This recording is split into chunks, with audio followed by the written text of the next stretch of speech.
찬양했던 곡입니다.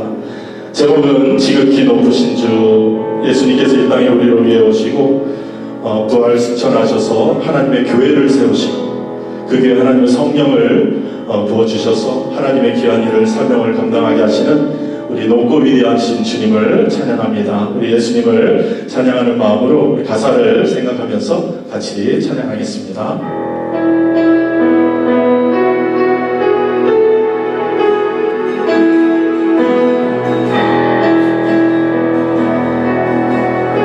소망 없고 빛도 없는 소망 없고 빛도 없는 어두운 세상을 하나님이 살아서 우리에게 오셨네. 예언하신 약속대로 말씀이 이루시되어 나를 영광 버리신 이 땅으로 오셨네. 우리 함께 찬양하겠습니다. 찬양하세요 우리 주,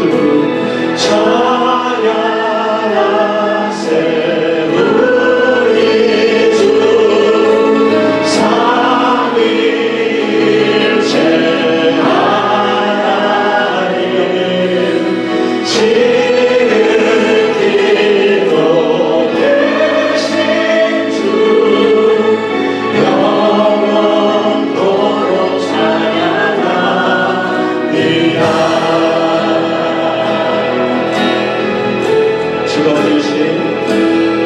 주가 지으신 모든 세상을 구원하려 영광의 주 예수님 죽음을 대하셨네.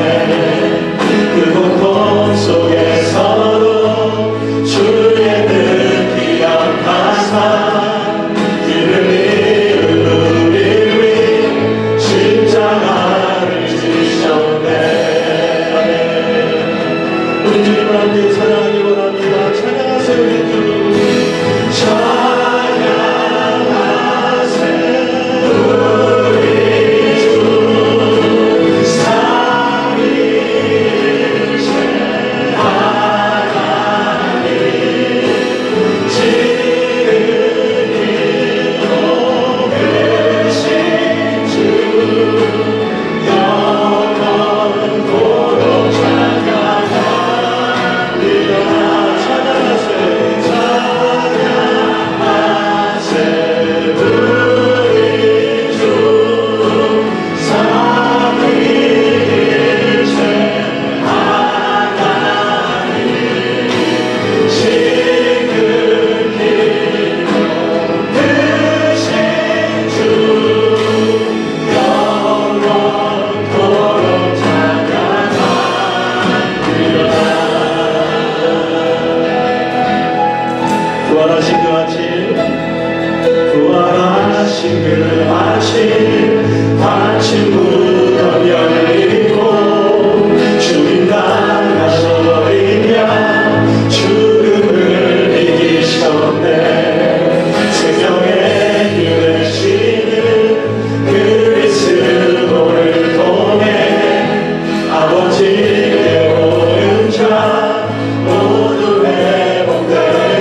기도하옵나이다.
여러분 잘 들리십니까? 예, 만나 뵙게 돼서 반갑습니다. 박일용 목사입니다. 제 이름이 좀 친숙하게 익숙하게 들리는 분도 계실지 모르겠습니다. 저희 어머니가 일용 어머니는 맞는데 아직 살아 계십니다. 일용이라는 이름이 잘 없는데 제가 필라델피아의 한 교회 집회를 갔더니 마침 그 교회에 일용 집사님이 계셨습니다. 제가 강사로 오고 그분의 위상이 굉장히 높아졌습니다. 일용이라는 이름이 강사로 또 왔다 그렇게 해서 이 교회도 일용님 계십니까? 안 계세요? 다행입니다. 제가 위로 누님이 한 분 계시고 아래로 여동생이 세 명이고요. 제가 일남 사녀의 집안의 유일한 아들인데 언제나 남자 형제가 있으면 참 좋겠다 그렇게 생각하고 있습니다. 그런데 또 우리 남 목사님 또 참 귀한 우리 동역자를 만나고 정말 동생처럼 또 동역자로 또 함께 잘 지내고 있습니다. 제 밑으로 여동생이 3명인데 그래도 가끔씩은 여동생이란 게 다행이라는 생각이 들 때도 있습니다. 만약 남동생이었으면 저희 아버님이 제가 1룡이니까 2룡, 3룡, 4룡까지 이렇게 쥐어졌을 수도 있을 것 같아서요. 귀한 집회에 초대해 주셔서 우리 남 목사님과 또 당회 교회에 감사드립니다. 한태일 목사님도 참 교단에서 함께 만나며 참 친하게 함께 사역했고, 또 남 목사님도 아까 보셨듯이 SFC도 그렇고 또 2세 사역자들을 위한 여러 가지 일들을 함께 나누며 귀한 교제를 나누고 있습니다. 목사님도 참 성품이 좋으시고 사모님도 너무 좋으셔서 참 좋아하는 그런 귀한 후배 목사님이십니다. 가등 교회에 많은 강사님들이 오셨을 거로 아는데 유명한 분도 계실 거고 뭐 재미있게 설교하시는 분도 계셨을 텐데 저는 유명한 강사도 아니고 또 재미있게 메시지를 전하는 사람도 아닙니다. 혹시 벌써 실망하시는 분이 계실지 모르겠습니다. 그러나 가끔씩 자주 사용하진 않지만 슈퍼파워를 가지고 있는 그런 목사입니다. 저는 그냥 성경을 잘 풀어서 진실하게 전하려고 그렇게 애쓰는 목회자입니다. 또 이번 기간 동안에도 하나님의 말씀을 신실하게 또 해석하고 여러분에게 전하려고 노력하겠습니다. 저만 노력한다고 은혜 받는 건 아니고요. 듣는 분들도 우리가 일용 목사가 도대체 무슨 말을 하려고 하는가, 성경이 하려고 하는 말을 제대로 전하고 있는가라는 생각을 가지시고 귀담아 또 마음에 담아 하나님 말씀을 함께 들어주시면 감사하겠습니다. 가끔씩 동의가 되시면 아멘으로 응답해 주셔도 전하는 저에게는 큰 힘이 되고 또 우리 함께 예배하는 분들에게도 큰 격려가 될 것 같습니다. 누가 아멘 하셨습니까? 이렇게 아멘으로 함께 응답해 주면 좋겠습니다. 그래도 안 하시네요. 감사합니다. 이번 주제가 너는 그리스도의 편지라는 주제로 함께 준비하고 있다는 말씀을 들었습니다. 고린도서의 말씀인데 그 주제를 가지고 전할까도 생각했지만 그래도 사도 바울이 너희는 그리스도의 편지라고 한 이유는 고린도 성도들이 사도 바울이 자기의 사도성을 공격하는 사람들에게 내가 어떤 추천서가 필요한 게 아니라 고린도 교회 성도 여러분이 나의 추천서입니다. 여러분 안에 복음의 열매가 있고 여러분이 복음대로 살아가면 그것이 내가 신실한 하나님의 사람임을 증명하는 거지, 사람이 뭐 추천서 써준다고 내가 그것이 나의 크리덴셜이 되는 게 아니다라는 말을 하는 거죠. 바꿔 말하면 가등교회 성도님들이 예수님 안에서 복음 안에서 살아가면 우리 그전에 섬겼던 한태일 목사님이 그리고 지금 남 목사님이 하나님의 사람임을 증명하는 증명이 되는 거죠. 우리의 삶이 우리의 주변 사람들에게 또 성도들에게 예수 그리스도를 보여주는 삶이 될 때 우리가 그리스도의 편지가 되는 것이라고 생각합니다.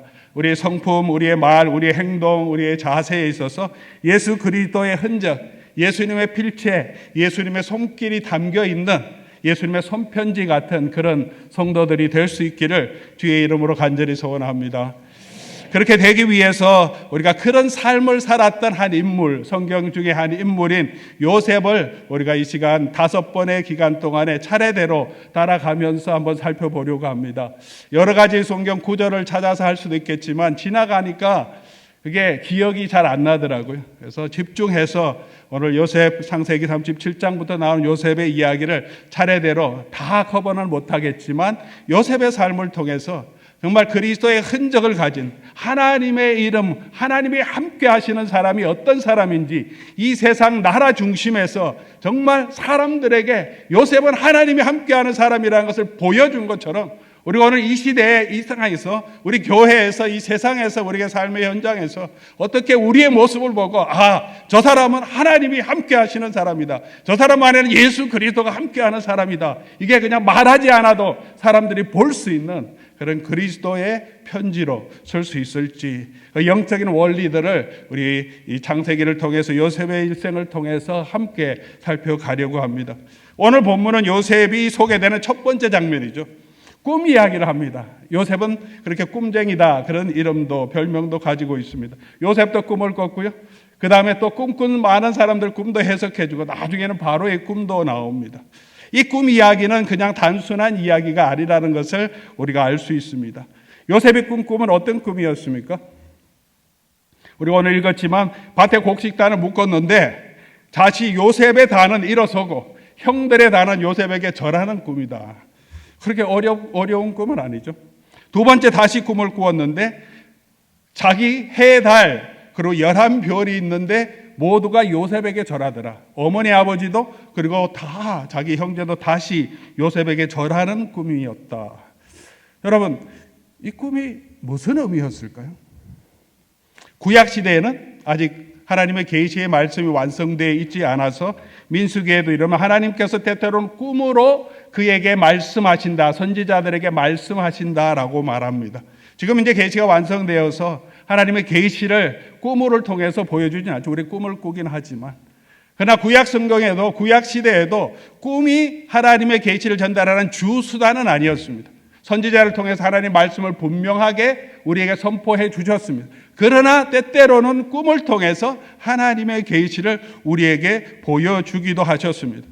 그렇다면 오늘 이 꿈을 통해서 요셉에게 이 꿈을 주신 것은 분명하게 하나님이 하신 것이고, 하나님이 그냥 주신 꿈이 아니라 분명하게 하나님의 뜻을 담고 그 요셉에게 뭔가를 보여주기 위한 꿈이라는 것은 다 아시겠죠? 다 알고 있습니다. 그러면 요셉이 이 꿈을 통해서 하나님께서 요셉에게 지금 무엇을 계시하려고, 무슨 말씀을 하려고 이 꿈을 주셨을까요? 쉽게 말하면 요셉이 세상적으로 성공해서 나중에 총리가 되겠다, 그런 이야기를 하려고 이 꿈을 주셨을까요? 그것도 어느 정도 맞는 말이긴 하지만 이 꿈의 본질적인 내용은 아닌 것을 우리가 성경을 쭉 읽어가면 알 수 있습니다. 그게 하나님이 요셉에게 주신 꿈의 핵심이라면 요셉이 성공하기 위해 살았겠죠. 자기는 총리가 되기 위해 살았을 겁니다. 요셉의 인생을 다 보면 요셉이 총리 되기 위해 살지 않았습니다. 하나님은 그냥 되게 하신 거죠. 요셉은 그냥 다시 집에 다시 돌아가고 싶었습니다. 그게 자신의 마음의 소원이었습니다. 그럼에도 불구하고 요셉은 이 꿈을 가지고 있었습니다. 그러니 총리가 되게 하신다는 게 하나님의 계시는 아니라는 것을, 하나님의 뜻 안에 한 부분이긴 하지만 하나님이 이 말씀을 요셉에게 주신, 이 꿈을 주신 그 핵심 이유는 아닐 것입니다. 이 꿈의 의미가 무엇이었을까요? 그것을 우리가 좀 이해하려면 이 요셉이 처한 상황을 우리가 조금 생각해 볼 필요가 있습니다. 요셉이 아버지의 사랑을 너무 많이 받았다, 오늘도 이렇게 나오지만 그것이 정말 요셉 행복한 사람이었구나, 그렇게 보여지지 않습니다. 아버지의 특별한 사랑은 지금 이 순간에 요셉에게는 굉장히 부담스러운 일이었습니다. 그것 때문에 형들이 어떻게 합니까? 요셉을 미워합니다.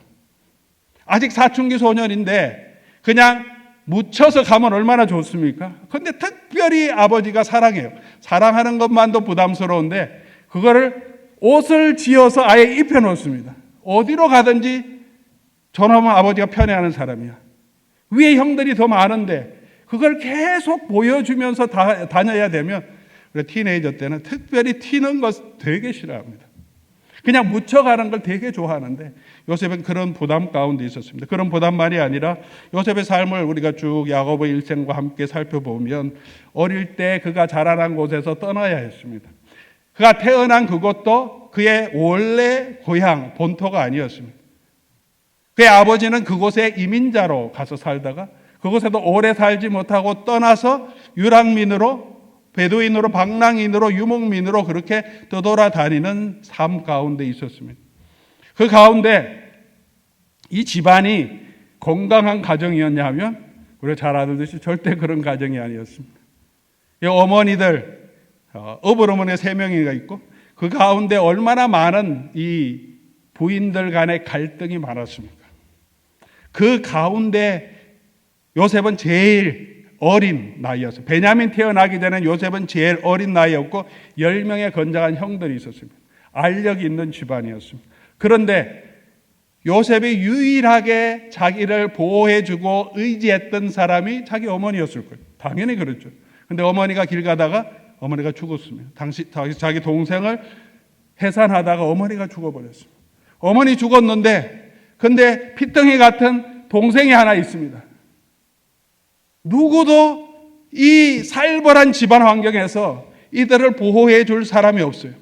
어머니 3명이나 더 있고 그리고 형들이 10명이나 있는데 자기 어머니는 없고 자기 동생은 하나 있고 그 갈등 밑에서 조용히 있으면 얼마나 좋겠습니까? 근데 아버지 불쌍하다고 아버지가 채색옷까지 펴놓고 형들에게 계속 구박을 당하게 그렇게 살아가고 있었습니다.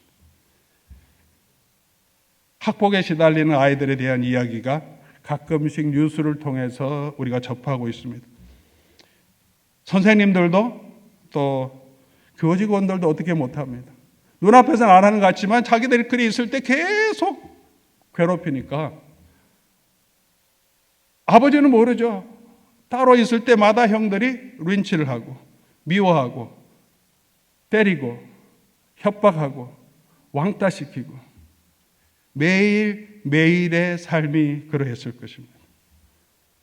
요셉의 성격을 보니까 오늘 본문에도 나오지만 그러면 형들 밑에서 잘 빌면 그냥 잘 묻혀가면 그나마 덜 괴롭힘을 당할 텐데 이 친구 보니까 성격이 곧대로 하는 친구입니다.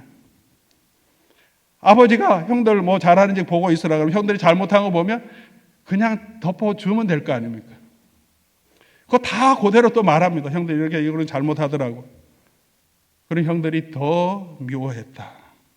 모난 돌이 정 맞는다라는 말이 있는데 세상에 적응하며 순응하며 살아가면 그래도 조금 편안하게 살 건데 요셉은 성격상 그렇게도 잘 못하고 형들의 비율을 맞추면서 살아가는 그런 세상살이의 눈치도 잘 없이 자기는 그냥 올곧게 살아가려고 하는데 오히려 그의 인생은 더 힘든 인생. 이 시기가 17살 되기 전까지 일어났던 요셉의 삶이었습니다. 어쩌면 어디에도 정을 둘 수 없는 나는 왜 태어났나? 왜 나에게는 이런 현실이 있는가? 너무 외로웠을 거고 자긍심이 바닥이었을 거고 자격지심 열등감으로 가득할 수밖에 없는 상황이었습니다. 특히 사춘기 시기에 이것이 요셉의 삶이었습니다. 그때 하나님께서 요셉에게 주신 꿈이 바로 이 꿈입니다. 이 상황은 성경을 통해서 충분히 우리가 유추할 수 있는 상황입니다. 그러면 하나님께서 요셉에게 이 꿈을 주시면서 하나님이 요셉에게 나타나셔서 무슨 말씀을 하려고 하시는 것이겠습니까? 요셉아, 너는 너가 생각하는 것처럼 그렇게 보잘것없는 존재가 아니다. 형들이 아무리 너를 미워하고 괄시해도 너는 존귀한 사람이다. 너는 형들보다 더 크고 너 형이 더 힘이 있고 너는 미움과 정오를 박을 수밖에 없는 존재이지만 너는 그들이 절할 만한 그런 존귀한 사람이다. 내 아버지가 너무 가여워서 불쌍하게 여겨서 너에게 채색 옷을 입히고 너를 특별히 사랑해 주려고 하는 그런 정말 불쌍하고 가여운 사람이 아니라 너네 아버지도 어머니들도 너에게 엎드려서 절할 만큼 너는 존귀한 인생이다. 누가 뭐래도 너는 이런 사람이라는 것을 보여주시기 위해서 하나님께서 요셉에게 나타나셔서 이 꿈을 주신 것이라고 생각이 됩니다. 그런 비전, 그런 꿈을 요셉은 가지고 있었습니다. 사랑하는 교우 여러분, 이것은 요셉에게만 보여주신 꿈이 아니라 우리 성경 전체를 바라보면 하나님이 하나님의 백성에게 주신 비전입니다. 우리는 어떤 사람입니까? 저와 여러분은 어떤 사람입니까? 때로는 이리 치이고 저리 치일 때도 있습니다. 우리가 이 땅에서 소수민족으로 살아가는데 주류 사회에서 서면 위축될 수밖에 없는 그런 존재들입니다. 요즘은 또 이민자들 때문에 또 이민자 뭐 이런 이야기를 자꾸 나오고 추방하고 총들까지 들고 가서 불법 체류자를 또 쫓아낸다고 하지만 이민자 전체에게 엄청난 인티미데이션이 생기죠. 무섭습니다. 영주권을 가지고 있어도 언제 잘못하면 쫓겨나지 않을까, 그런 두려움도 있는 사회에 살아가고 있습니다. 제가 아는 1.5세 목사님이신데 저보다 훨씬 이제 미국에 일찍 오셨기 때문에 한국말도 너무 잘하시고, 저보다 한국말 훨씬 잘하시고, 영어도 훨씬 잘하십니다. 목회도 잘하셨고요. 그 목사님과 한번 교제하다 저희 교회 강사로 오셨는데 한번 이야기 나누다가 은퇴하시면 뭐 하실 겁니까? 했더니 본인은 한국에 가서 살든지 한국에 가서 사역하고 싶다, 그렇게 말씀하세요. 아니, 미국 오래 사셨고 영어도 그렇게 잘하는데 뭐 한국에 가려고 하십니까? 그랬더니 본인이 한국에 가면 너무 편하시대요. 다 한국 사람이고 다 한국말 하는 게 마음이 너무 편하시대요. 미국에서는 영어 잘하는데도 그냥 좀 불편하대요. 그냥 우리 집 아닌 것 같고 우리 나라 아닌 것 같고. 그분도 그런데 저는 어떻겠습니까? 미국 사람 만나면 영어는 알아듣기는 하지만 괜히 위축이 되고, 하던 영어도 잘 꼬이고, 발음을 잘한다고 했는데 못 알아들어서 또 물어봐요. 우리가 잘 안 되는 바람이 있으니까. 그러면 얼마나 당황합니까? 이 세상 앞에서도, 세상에 잘 나가는 사람 앞에서도, 영어 잘하는 사람 앞에서도 그렇게 우리가 마음이 졸여지는데, 근데 요즘 뭐 미국에 살다가 한국에 가면 또 한국 분들이 또 그렇게 싫어한다 그러대요. 늦게 와갖고 우리 연금축 내고, 의료연금도 받아가고 돈도 안 하고 택스도 안 내고, 사람들이 그렇게 차별하고 미국 촌놈이라 그러고, 왜 왔냐, 미국에 가서 살지, 고향 버리고 가놓고 뭐 이렇게도 얘기한다고 합니다. 한국에도 환영받지 못하고 미국에서도 주류가 되지 못하는 그런 사람으로 또 우리가 이 땅에 살아가고 있습니다. 여러분 어떻습니까? 가진 것 많이 계신지 모르겠습니다. 많이 배우고 이 세상에서 좋은 또 지위를 가지고 계신지 모르겠습니다. 이스라엘 백성들을 하나님께서 바라보시며 모세에게 얘기할 때, 너희는 숫자도 많지 않고 다른 민족들보다 너희가 인격도 좋은 그런 민족도 아니다. 성경에 나온 이 유대인들 하나님의 그런 사랑을 받아놓고도 얼마나 불평불만을 많이 합니까? 하나님은 그 얘기를 하세요. 내가 너희 왜 선택한 줄 아느냐? 하나님이 아브라함을 선택하시고 언약을 맺었기 때문에 내가 그 언약을 기억하면서 너희를 선택한 거다. 모세가 이 이스라엘 백성들과 40년 동안 광야 생활을 했습니다. 자기도 이스라엘 백성이긴 하지만. 그리고 자기 죽기 전에 신명기 33장 29절에 이 이스라엘 백성들에게 마지막 유언의 말을 하면서 이렇게 말합니다. 이스라엘이여, 너는 행복한 사람이로다. 여호와의 구원을 너같이 얻은 백성이 누구냐? 여전히 광야에 있고 자기 집도 없고 유목민으로 그렇게 살아가고 있지만, 이 모세가 보기에는 하나님의 축복을 이토록 받은 사람이 없다. 하나님이 이 목이 곧은 백성을 왜 버리지 않고 이토록 사랑하십니까? 숫자도 많지 않고 성격이 좋지도 않은데. 근데 모세가 보니까 하나님이 너무 사랑하신다는 거죠. 이스라엘이야, 너는 행복한 사람이로다. 바울이 고린도 교회 성도들에게도 말합니다. 너희 중에 잘 나가는 사람 누가 있냐? 좋은 집안에 난 사람 누가 있냐? 학식이 많은 사람이 몇 명이냐? 부자 몇 명이냐? 다 가난하고 비천하고 부족한 사람이다. 그러나 우리 안에 이 질그릇 같은 몸 안에 예수 그리스도를 가졌다. 그래서 우리가 사방으로 박해도 있고 싸임을 당해도 우리가 넘어지지 않는 이유는 우리 안에 있는 이 예수 그리스도, 이 보배이신 예수 그리스도 때문이라고 말합니다. 이스라엘 백성을 향하여서 이사야가 이렇게 말하죠. 어떤 때는 이 쥐렁이 같은 야고바라고 얘기합니다. 이 쥐렁이 같은 사람들아. 그런데 그 백성들을 향한 하나님의 사랑을 이사야는 선포합니다. 야고바, 너를 창조하신 여호와께서 지금 말씀하시느니라. 이스라엘아, 너를 지으시니가 말씀하시느니라. 너는 두려워하지 말라. 내가 너를 구속하였고 내가 너를 지명하여 불렀나니 너는 내 것이라. 사람들이 뭐라고 하더라도 이 이스라엘 백성들이 하나님의 사람이라고 자랑하다가 어떻게 됩니까? 하나님 범죄하고 블레셋에 완전히 멸망할 건데 예루살렘 성도 완전히 회파되고 성전도 다 멸망하고 그곳에 있는 사람들 수십만 명이 죽어가고 아예 뵌 사람 배가 갈라지고 터지고, 그리고 남은 사람은 포로 잡혀가는 엄청난 끔찍한 비극을 당할 건데, 근데 하나님은 이 사회를 통해서 이 백성에게 주시는 말씀입니다. 두려워하지 말라. 사람들이 그 모습을 보고 너희를 비웃고 조롱하고 너희 하나님이 어딨냐 할지라도 두려워하지 말라는 거죠. 내가 너를 구속하였고 또 앞으로 구속할 것이고 내가 너를 지명하여 불렀다. 너는 내 것이다. 이것이 성경이 보여주는 하나님의 백성을 향한 하나님의 사랑입니다. 복음의 핵심입니다. 탕자의 비유를 통해서 하나님의 사랑을 우리에게 드라마틱하게 예수님이 보여주십니다.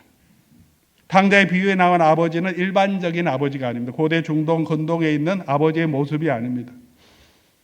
일반적인 아버지는 건엄하고 사랑하지만 사랑을 많이 표현하지 않고 이런 아이가 돌아오면 따끔하게 책망하는 아버지가 일반적인 아버지인데, 이 아버지는 이 아들이 아버지 죽어도 좋다고 유산을 다 받아서, 그리고 먼 나라는 이방 나라에서 허랑방탕하며 창기와 그걸 다 먹어버렸는데, 그 아이가 돌아오도록 다른 사람 다 보는데 성문 밖에 나가서 매일 우리 아들 돌아와야 된다, 우리 아들 돌아와야 된다 그러고 앉아 있습니다. 성 사람들에겐 조롱거리입니다. 저 아버지 배할도 없나, 저게 무슨 사람인가. 그러고 날마다 기다리는데 이 아이가 금이 환영하는 게 아니라 정말 거지같이 해서 그러고 돌아옵니다. 집안의 부끄러움이다. 너 같은 놈 때문에 우리 집안 망했다. 이 부끄러워서 못 다니겠다 하지 않고 아버지가 어떻게 합니까? 그 아들을 향해서 먼저 멀리서 보고 친히 여겨 달려가서 안아줍니다. 키스합니다. 입 맞추고 데리고 들어가서 자기 집에서 가락지를 끼워줍니다. 무슨 말입니까? 아들로 다시 회복해주겠다. 조건 없이 이 아이는 내 아이다. 이 아들은 내 아들이다. 너네들 아무도 딴소리 하지 마라. 아버지가 확실하게 마을 사람들 앞에서 그리고 자기 집안의 모든 사람들 앞에서 보여주는 겁니다.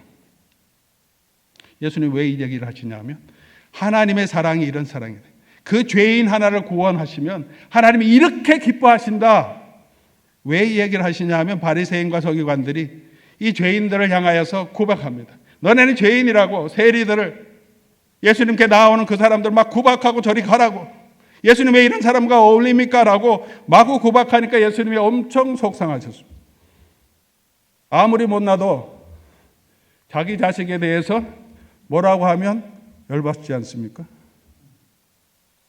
내가 뭐라 그래도 내가 뭐라 그래야지 네가 뭔데 내 자식에게 뭐라 그러냐. 하나님의 사랑을 하신 예수님께서 하나님이 이 영혼을 그렇게 사랑하시는데, 세상으로 보기엔 너무 보잘것없는 죄인이지만 세리지만 하나님 그렇게 사랑하시는데 이 바리새인 쥐가 뭐라고, 뭐 얼마나 똑똑하고 얼마나 거룩하다고, 그 사람 죄인들이라고 뭐 상종도 못할 인간 취급하는. 예수님 열받아서 이 바리새인들 서기관들에게 한 방 먹이시는 비유입니다. 하나님 사랑 어떤 사람인지 아냐? 이 사람이 어떤 사람인지 아냐? 탕자가 아버지 앞에 갔을 때 얼마나 부끄러웠겠습니까? 그래서 얘기하잖아요. 나를 종들의 하나로 쳐줘도 좋겠다. 근데 아버지가 이렇게 안아줍니다. 가락지까지 끼워줍니다. 너무너무 민망하고 아버지 앞에 설 그런 자격도 없다고 생각할 텐데, 그러나 누가 뭐래도, 종들이 뭐래도, 마을 사람들이 뭐라 그래도 이 아들은 이제 더 이상 흔들리지 않을 겁니다. 아버지가 자기를 얼마나 사랑하는지 알았기 때문에. 내가 어떤 존재라도 우리 아버지는 나를 받아주신다. 마을 사람 다 욕해도 괜찮아. 아버지는 나를 받아주시기 때문에. 나는 아버지 집에 있으면 종들이 뭐라 그래도 괜찮아. 아버지는 나를 그만큼 사랑하시기 때문에. 사랑하는 교우 여러분 혹시 누군가, 여러분이 뭐 그렇게 잘나지 못하더라도 누군가 여러분을 위해서, 여러분을 향해서 생명을 바칠 정도로 사랑하는 한 친구, 한 사람이 있다면 여러분 이 세상을 살아가더라도 아무것도 가진 것이 없더라도 그래도 정말 이 세상 포기하지 않고 살아갈 만한 맛은 있을 겁니다. 그 사람 때문에. 나를 위해서 자기 생명을 내어줄 정도로 사랑하는 사람이 있으니까. 부모님의 사랑을 받은 자녀가 왜 당당합니까? 학교에서 구박을 받아도 당당할 수 있는 이유는 애들이 뭐라 그래도 우리 부모님은 나를 받아주실 거라는 사랑에 대한 확신을 가지고 있으니까 애들이 당당한 거죠. 뭐 얘기해서가 아니라 그 사랑을 알기 때문에. 우리 부모는 나를 위해서 자기 생명도 내어줄 수 있는 그런 분이야. 그런 사람이 있기 때문에 그런 부모의 자녀들은 어디 가든지 당당합니다. 주눅 들지 않습니다. 뭐 가진 거 특별히 없어도. 아무리 좋은 집안의 자녀더라도 부모의 사랑을 받지 못하면 자기가 가진 것으로 자기를 증명하려고 합니다. 자기 힘으로 다른 사람에게 자기를 보여주려고 합니다. 왜 그렇습니까? 시큐리티가 없어 그렇죠. 사랑에 대한 확신이 없어서 스스로 자기를 보호하든지 자기를 증명하려고 합니다. 하나님은 독생자를 우리를 위하여 내어주신 분이십니다. 하나님이 세상을 이처럼 사랑하사 독생자를 주셨으니 이게 복음의 메시지. 요셉을 향하여서 하나님이 보여주시는 사랑의 메시지. 이 꿈은 이 복음을 담고 있습니다. 내가 아무리 보잘것없는 인생 같아도 너는 존귀한 사람이다. 너는 세상 사람들이 너 앞에 다 머리를 숙일 정도로 너는 존귀한 사람이다. 요셉아, 이거 잊지 마라. 아무리 시련이 와도 결코 잊지 마라. 두 번, 한 번이 아니라 두 번 이 꿈을 보여주십니다. All the money in the world라는 영화가 있습니다. 혹시 보신 분 계십니까? 2017년에 리들리 스캇 감독은 혹시 아십니까? 그 영화 매니아는 아닌데 혹시 들어보신 분 계세요? 유명한 감독이죠. 그 감독이 만든 영화인데 굉장히 사실을 바탕으로 둔 건데 굉장히 재밌습니다. 한번 보시면 좋을 것 같아요. 세계 갑부인 폴 게티라고 하는 사람이 자기 손자가 마피아에 잡혀갔는데 이제 그 랜섬 이게 뭐라 그러죠? 랜섬 머니를 요구하는 거죠. 뭐라 그러냐? 보상? 예. 저 한국말도 잘 안 나오는데. 근데 이제 이 아들이 아버지가 수전노예요. 이 며느리가 이제 이 아들을 가지고 있는데 이게 이제 납치됐으니까 이제 며느리 자기는 돈이 없으니까 이제 할아버지 찾아가서 우리 아들 잡혀갔으니까 조금 이 보상금 내주라 그렇게 얘기하니까 이 수전노라서 안 줄라 그래요. 뭐 여가 얘기는 다 나눌 수는 없는데 완강하게 거부하는 아버지 납치범들이 이 손자의 귀를 잘라서 보내면 안 주면 죽인다. 그걸 보고는 이 할아버지가 아무리 수전노지만 1,700만 불 1970년대 1,700만 불을 요구했어요. 현찰을. 백만장자의 이 손자니까 그만큼 요구하는 거죠. 줄 수 있다고 생각하니까. 그때가 1970년대 1,700만 불을 했으니까 지금으로 계산하면 도대체 얼마겠습니까? 이 아이의 생명이 그 정도 가치가 있다고 생각하는데 귀를 잘라보니까 이 할아버지가 그냥 돈 내줍니다. 현찰로 보내줍니다.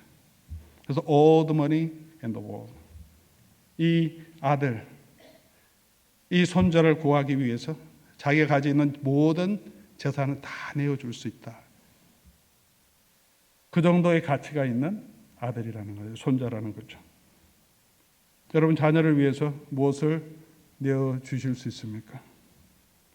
우리가 얼마나 가치가 있는가는 이 랜섬 머니를 통해서 알 수 있습니다. 제가 잡혀가면 얼마를 요구할까요?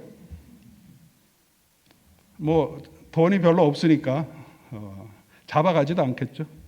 잡아가봐야 밥만 축 내고 밥도 많이 먹으니까. 저 같은 사람은 잡아가지도 않습니다. 돈이 별로 되지 않아서.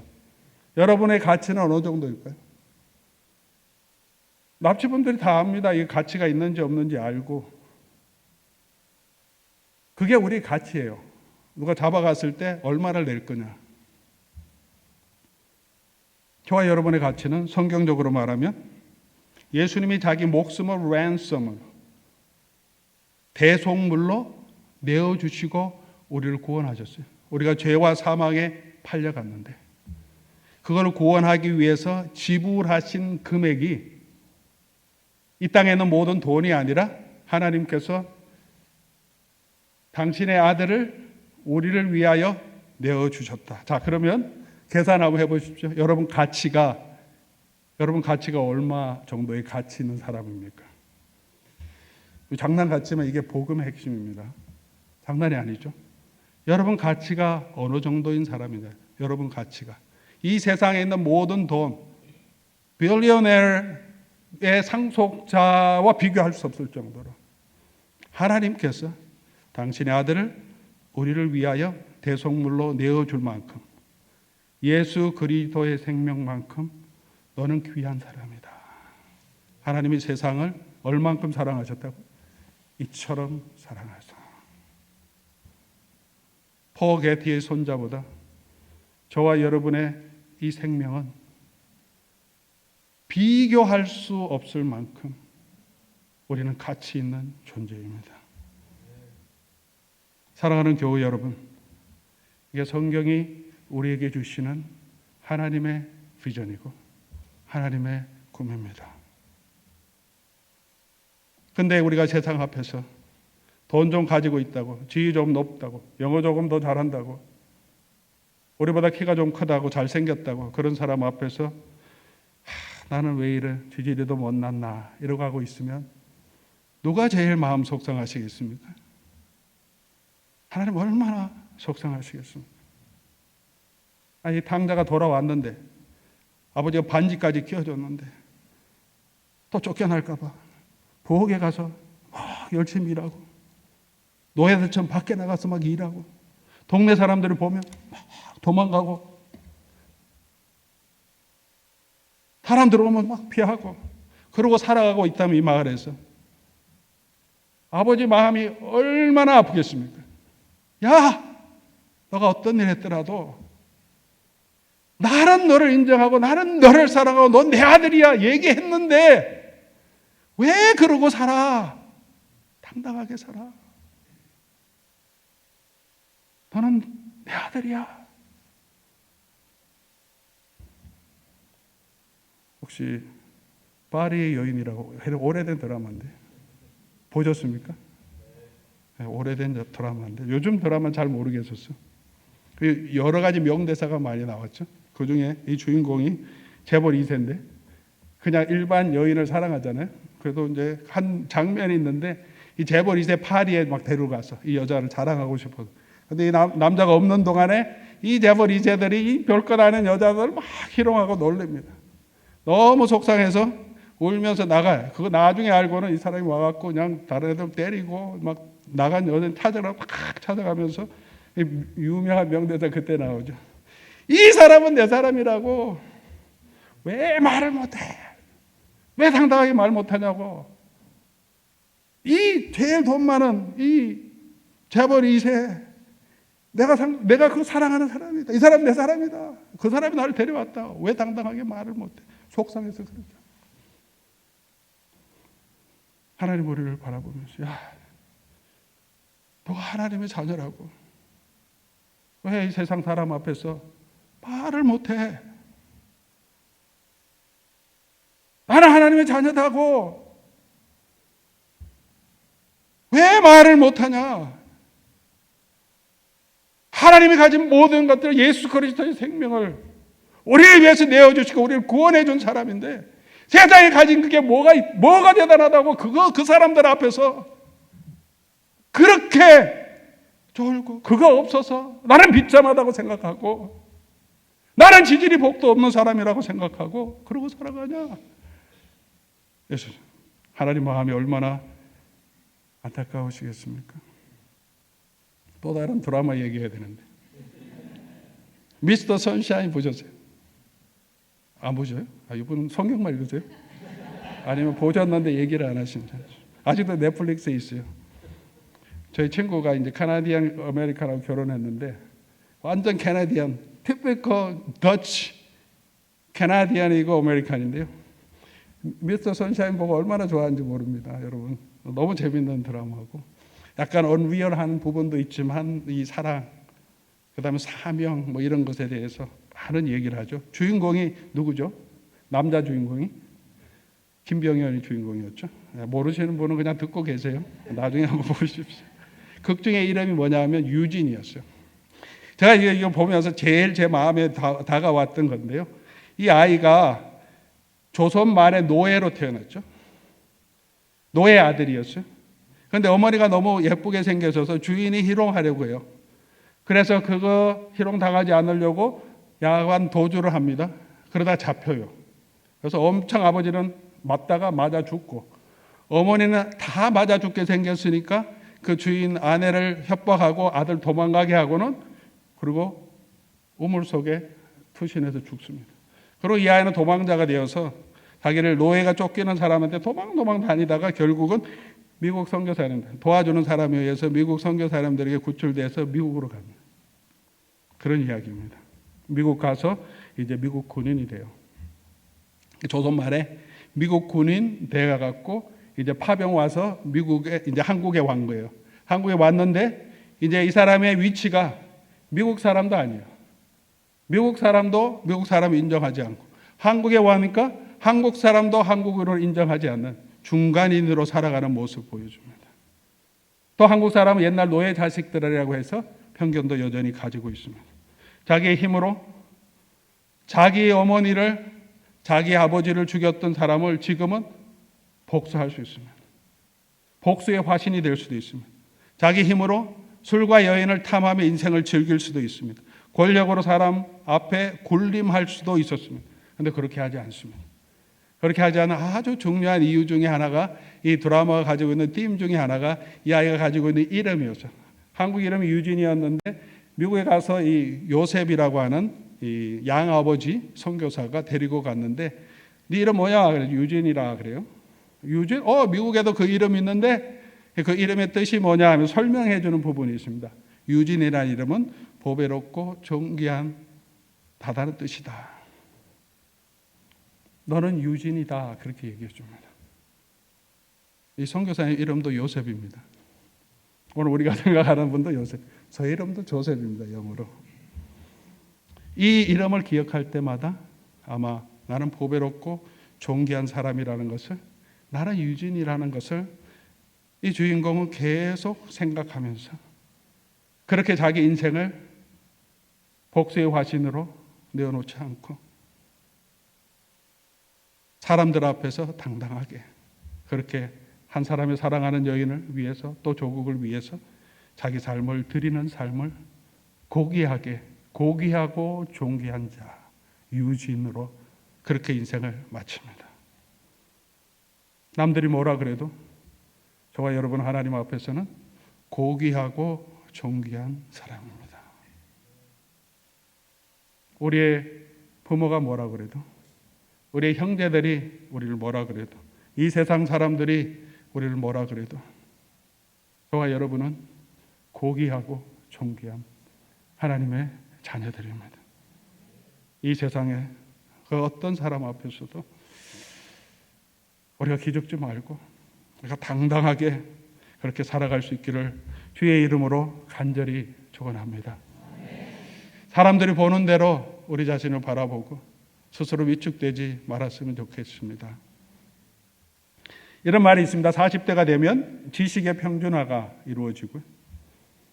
아무리 좋은 대학 나와도 40 넘으면 다 똑같아요. 같이 다 잊어버리고 50대가 넘어가면 외모가 평준화된다. 아무리 바르고 펴도 다 티가 다 나고요. 젊은이의 아름다움, 20대 여인의 아름다움은 못 따라갑니다. 우리 권사님들 아무리 노력해도 이제 더 안 됩니다. 60대 넘어가면 건강의 평준화가 된다. 70대 넘어가면 성의 평준화. 남자 여자 별로 차이 없다 이거죠. 여자가 더 씩씩해지고 남자는 더 약해지고, 80대 돼가면 재산이 평준화. 아무리 돈 많아도 쓸 수도 없고 어디 갈 수도 없고 여행도 못 가요. 어디 뭐 그냥 집안에서, 저희 교회도 권사님 많으신데 아무 데를 갈 데도 없어요. 1일 관광 이번에도 이제 월요일 가시는데 1일 관광 가도 힘들어하세요. 다리가 아파져서. 그래서 노인 관광할 때는 그냥 멀리 안 걷는 거 보고 타고 그래도 좋아하시는데, 건강의 평준화, 90대가 되면 생명의 평준화. 다 어떤 삶을 살았든지 우리는 다 갈 수밖에 없는 사람이다. 이 세상의 것들 다 지나가는 것들이라고 성경은 말하고 있습니다. 그러나 우리는 변치 않는 하나님의 자녀로 하나님께서 우리를 만들어 주셨습니다.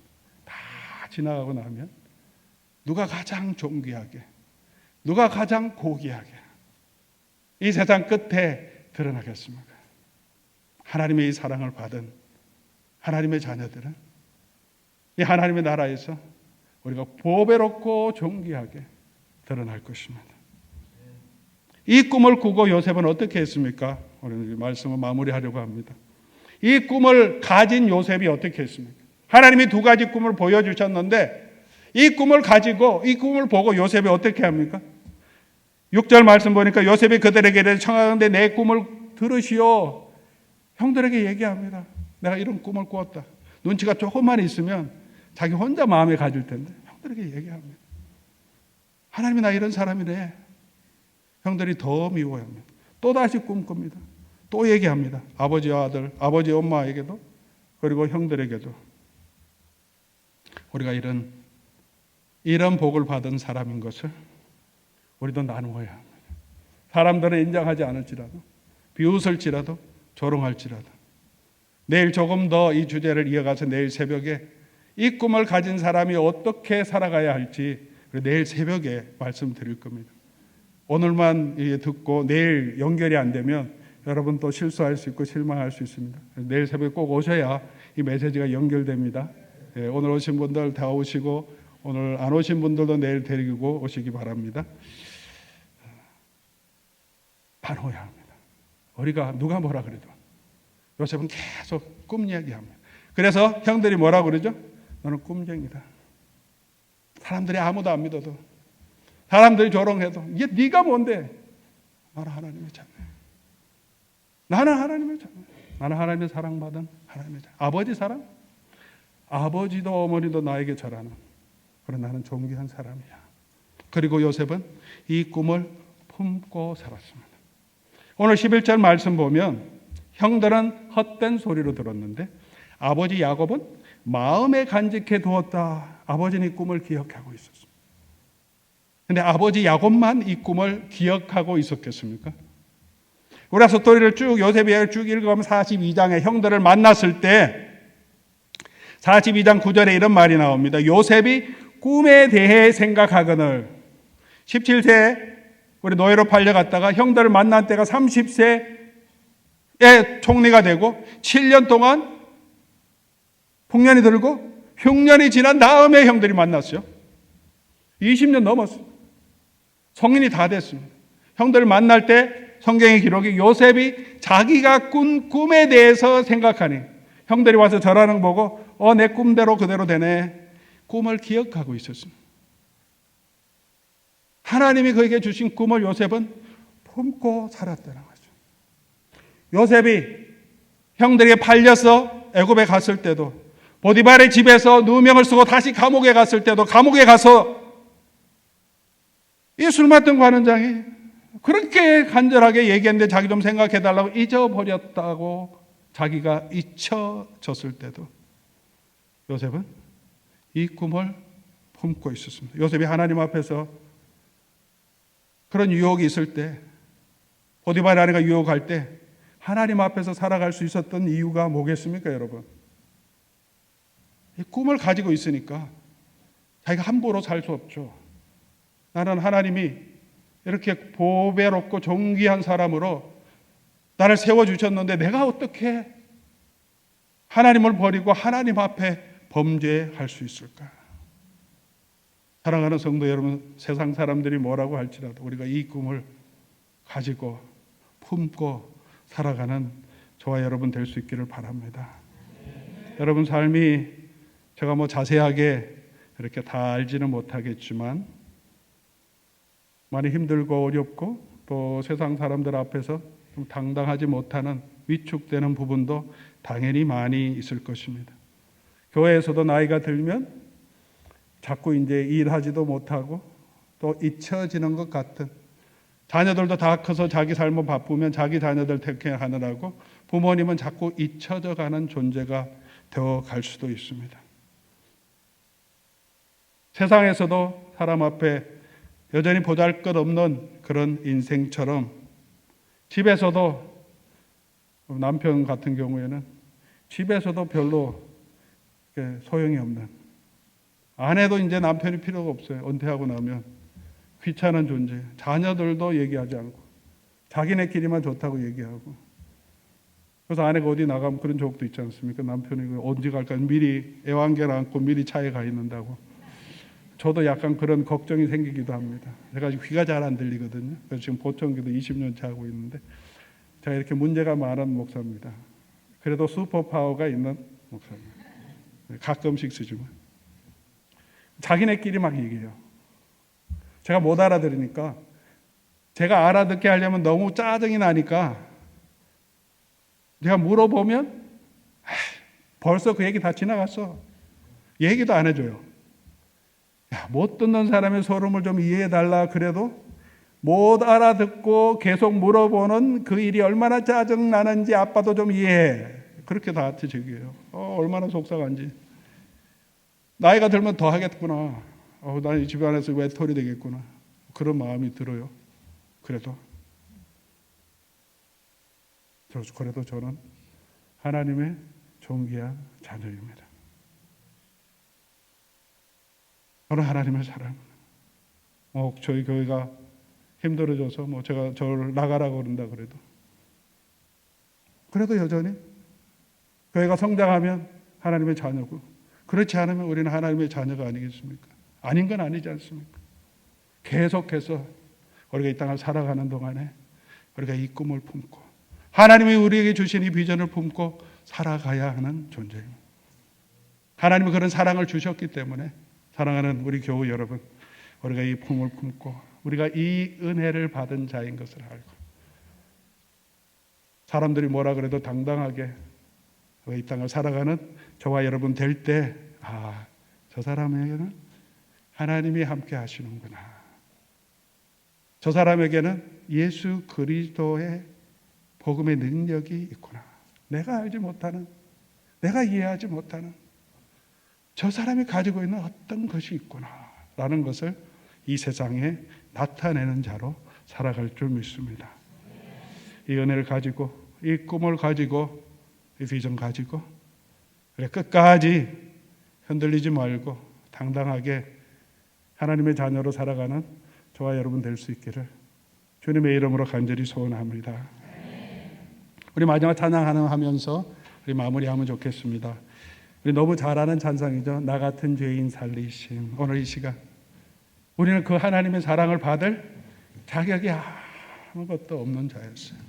탕자처럼 아버지에게 범죄하고 도망가고 이 세상의 것들과 좋아하면서 그거 더 얻으려고 바둑 치다가 결국은 아무것도 없이, 남는 거 없이 이렇게 우리가 와 있지만 그래도 그 자녀들을, 하나님이 돌아온 그 자녀를 사랑하시고 우리를 여전히 바라주신 그 하나님이신, 허물과 죄로 죽었던 우리를, 그 죄인 되었을 때 우리를 위하여 하나님 당신의 아들을 내어주실 만큼 그 큰 은혜를 받은 자인 것을 우리가 기억하면서 우리 찬송 같이 하면 좋겠습니다. 나 같은 죄인 살리신 그 은혜 놀라워. 우리 같이 찬송하고 한번 통속으로 기도한 시간 갖겠습니다.